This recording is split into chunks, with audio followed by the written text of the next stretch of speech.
8월 23일 화요일 오늘의 말씀은 창세기 12장 10절에서 20절의 말씀입니다.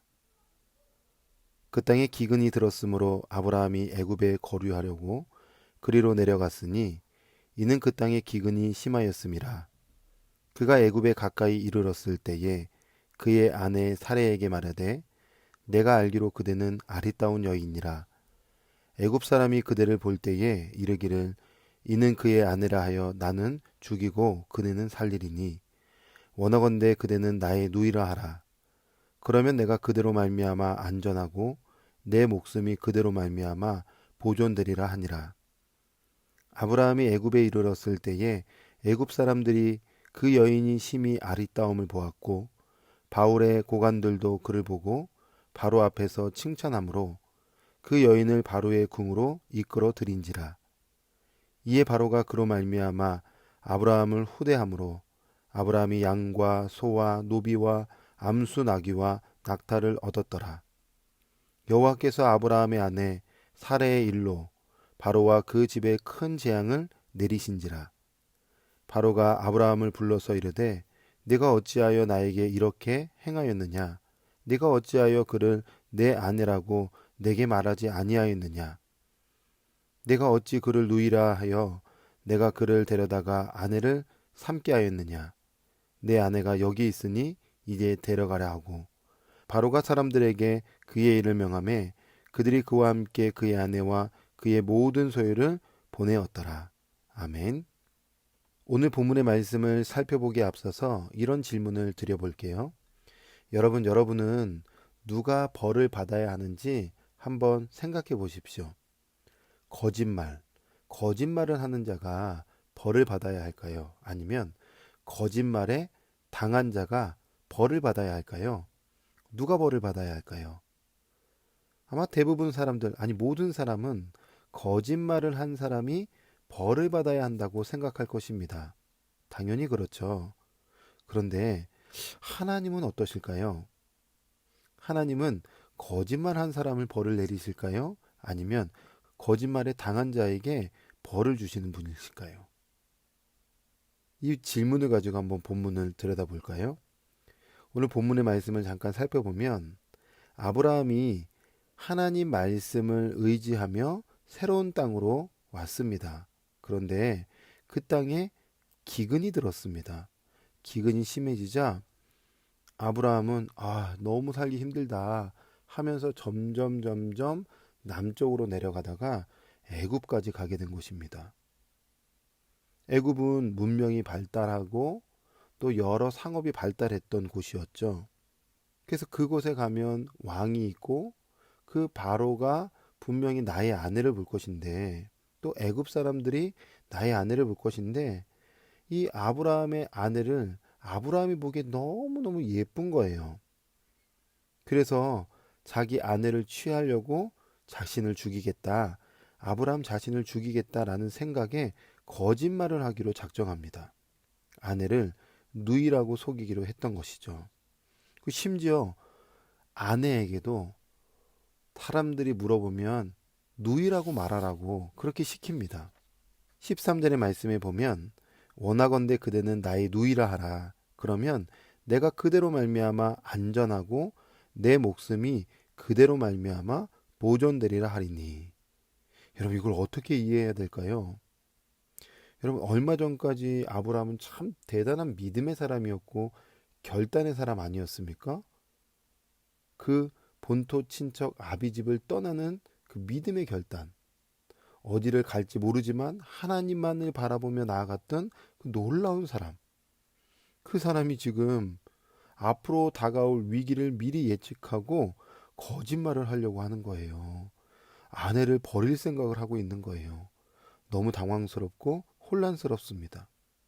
그런데 이런 아브라함의 모습을 보면서 우리는 알아야 됩니다. 인간은 위대한 존재가 아니구나. 인간은 위대하지 않습니다.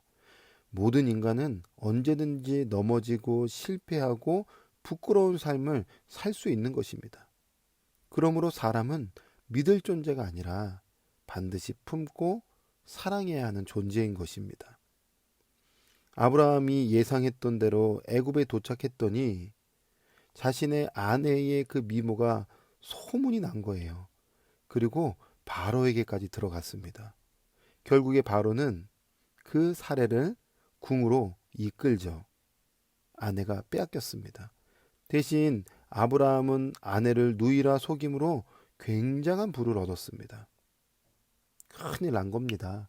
부를 얻었지만 사랑하는 아내를 잃게 된 것입니다. 그런데 놀라운 일이 일어나죠.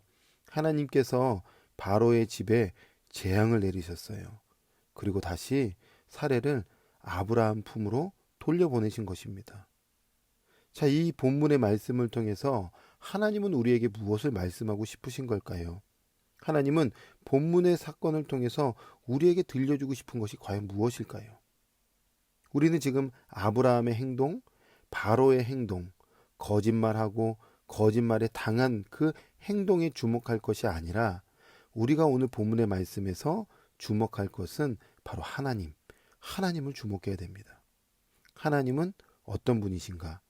본문은 굉장히 중요하게 말씀하고 있는 것이죠. 여러분, 하나님은 어떤 분이실까요? 두 가지로 한번 생각해 볼 수 있겠어요? 첫 번째, 하나님은 신실한 분이십니다. 하나님은 아브라함에게 하신 축복이 있습니다. 내가 너로 큰 민족을 이루고 내게 복을 주어 내 이름을 창대하게 하리니 너는 복이 될지라. 아멘. 이 축복을 붙잡고 믿음의 순종을 했던 그 아브라함의 믿음을 보시고 하나님은 아브라함이 약해지기도 하고 부족하고 치사하고 무지함에 빠져 있었지만 그 모든 것을 덮을 정도로 신실하게 아브라함과 그의 가정을 보호해 주십니다. 여러분, 우리가 예수님을 믿는다는 것은 무엇일까요? 바로 하나님의 신실하심을 삶 속에서 경험한다는 것입니다.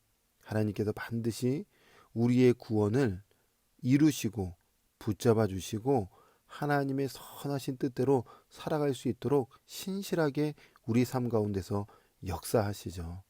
그러므로 오늘도 우리는 그 신실하신 하나님을 바라보면서 인생의 길을 한 걸음 한 걸음 걸어가야 하는 것입니다.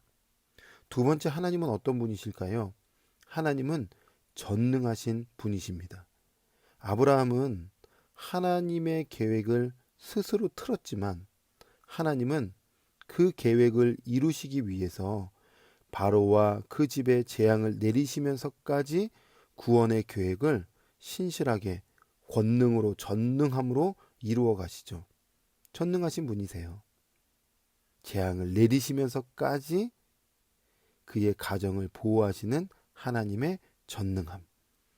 우리가 예수님을 믿는다는 것은 동일하게 하나님의 전능하심을 삶 속에서 경험하며 사는 것을 믿음의 삶이라고 할 수 있습니다.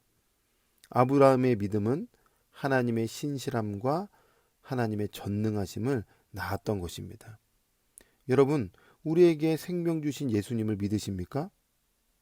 그 믿음은 우리의 실수, 부족, 나약함, 자기중심성을 뛰어넘는 구원의 은혜, 하나님의 손길을 경험하게 만들어줄 것입니다.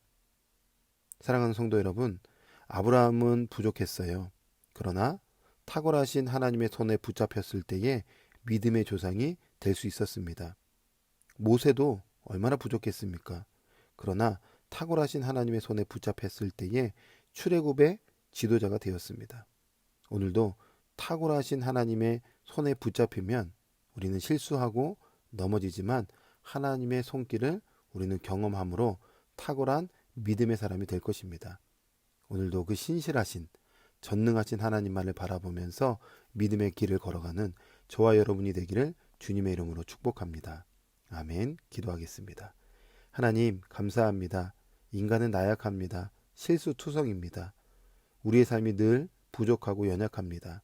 그러나 예수님을 믿기에 그 믿음 안에서 하나님의 신실하심과 전능하심을 경험하게 될 줄 믿습니다. 그 하나님만을 바라보면서 오늘 하루도 주님과 동행할 수 있도록 인도하여 주시옵소서. 예수님의 이름으로 기도합니다. 아멘.